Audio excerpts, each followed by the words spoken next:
मैं रतन तंवर आपका YouTube channel पर स्वागत करता हूँ। आज हम पढ़ेंगे RBC हिंदी मीडियम 12वीं साइंस बायोलॉजी के चैप्टर।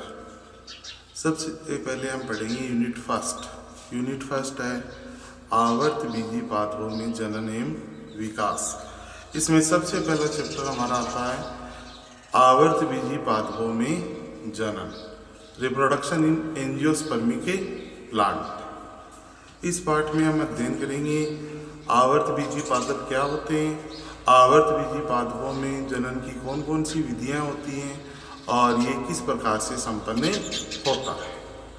अब देखो, सबसे पहले हमारा टॉपिक है एंजियोस्पर्म।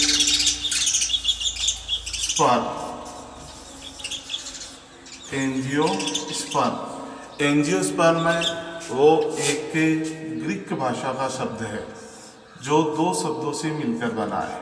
पहला शब्द है एंजियोस। एंजियोस अर्थ है कवर। कवर को हम बोलते हैं आवरण। दूसरा शब्द होता है स्पर्मा। स्पर्मा का अर्थ होता है सीड। सीड को हम कहते हैं बीज। यानी कहने का मतलब है आवरण युक्त बीज वाले पादपों का समूह। आवरण युक्त बीज वाले पादपों का समूह है। इन पादपों में बीज के चारों ओर फल भित्ति का आवरण पाया जाता है। यानी जो बीज है वो फल भित्ति के द्वारा ढके रहते हैं। इन पादपों में पुष्प की उपस्थिति के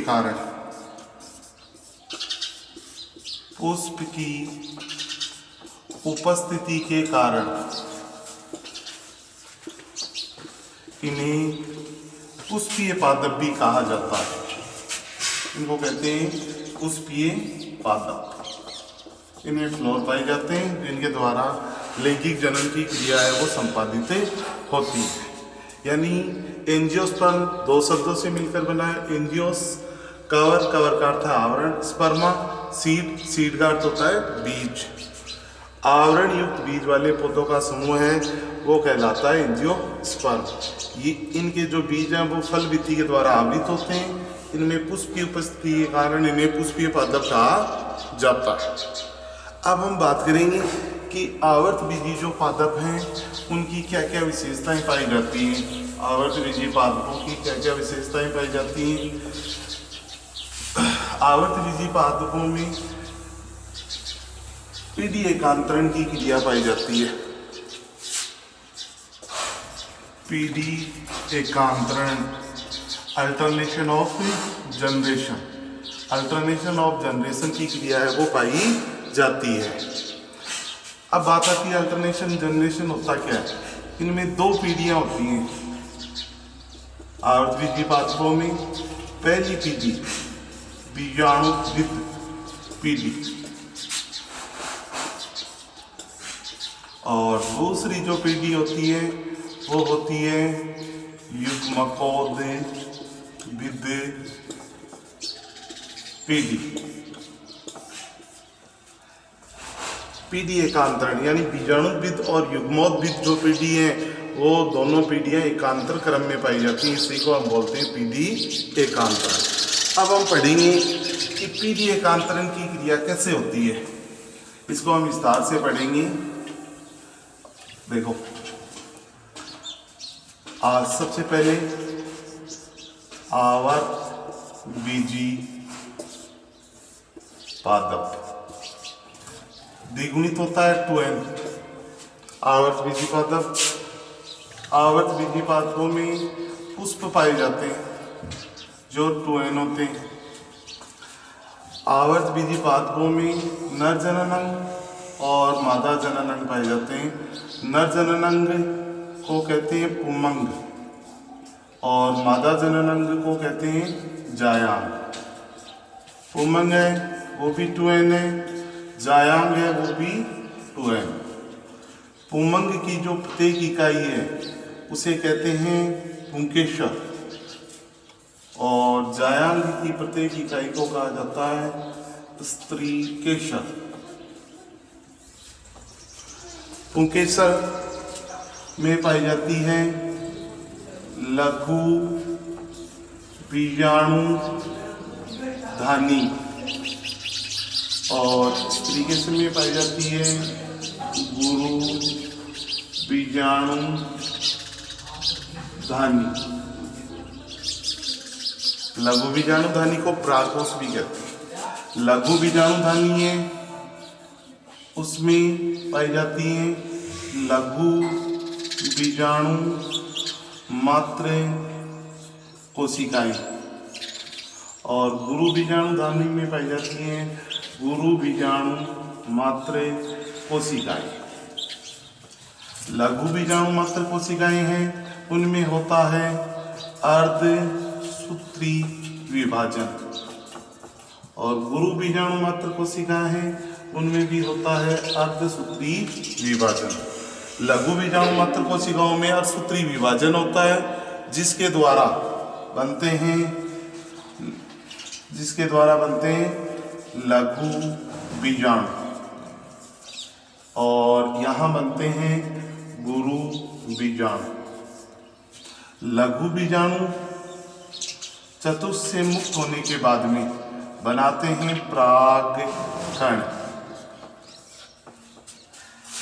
ये भी n और ये भी n। गुरु बीजाणु है, इनमें से एक गुरु बीजाणु है वो सक्रिय होता है, सक्रिय गुरु बीजाणु बनाता है। परागकण है उसमें 2 कोशिकाएं पाई जाती हैं, जनन कोशिका और कायी कोशिका। जो जनन कोशिका है उसमें पाए जाते हैं 2 नर युग्मक, मेल गैमेट, नर युग्मक। और सक्रिय गुरु बीजाणु है वो बनाता है भ्रूणकोश।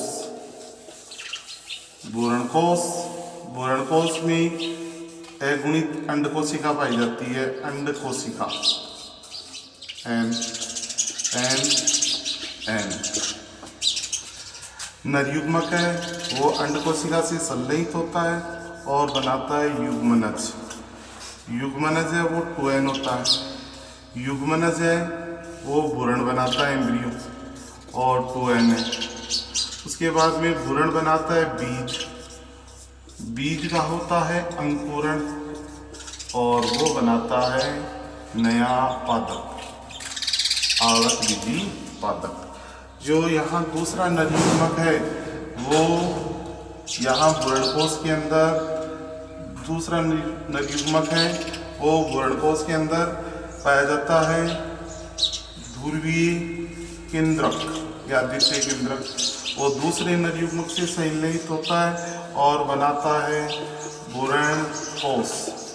भ्रूणकोश है वो 3n होता है, त्रिगुणित होता है, जो भ्रूण को पोषण प्रदान करने का कार्य करता है। इस क्रिया को हम बोलते हैं पीडी एकांतरण। अब देखो, आवर्त बीजी जो मुख्य पादप है वो 2n द्विगुणित होता है, पुष्प है वो भी 2n है, उमंग और जायांग है वो भी 2n है, पुंकेसर है वो भी 2n है, स्त्रीकेसर है वो भी 2n है, लघु बीजाणु धानी है वो भी 2n है, और उसके बाद में लघु बीजाणु मात्र कोशिका 2n, गुरु बीजाणु मात्र कोशिका 2n।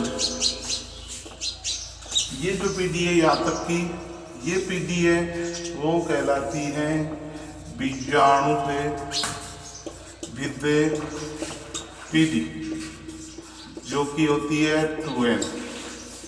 इसके बाद में आगे आता है परागकण, और आगे ये जो पीढ़ी है ये पीढ़ी कहलाती है युग्मकोद्भिद पीढ़ी, युग्मकोद्भिद पीढ़ी कहलाती है।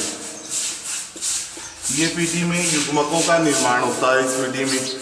इसके बाद में आगे भ्रूण है वो 2n है और बीज है वो भी 2n है, तो ये पीढ़ी है बीजाणुभिद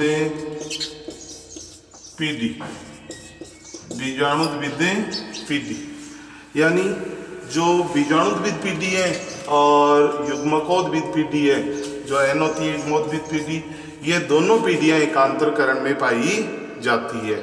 इससे हम आवर्त बीजी पादपों में जीवन चक्र कहते हैं, यानी आवर्त बीजी पादपों के जीवन चक्र में दोनों पीढ़ियाँ पाई जाती है एकांतरक्रम में, और बीजाणुद्भिद और युग्मकोद्भिद पीढ़ी। अब हम पढ़ेंगे कि जो बीजाणुद्भिद और युग्मकोद्भिद पीढ़ी है, उन दोनों पीढ़ियों की क्या क्या विशेषता होती है।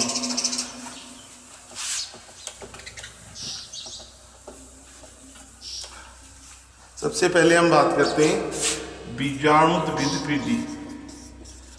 बीजाणुद्भिद पीढ़ी क्या विशेषता है। सबसे पहली, द्विगुणित कोशिकाओं से मिलकर बनी होती है बीजाणुद्भिद पीढ़ी। दूसरी विशेषता, जड़, तना, पत्ती व पुष्प में विभेदित होती है।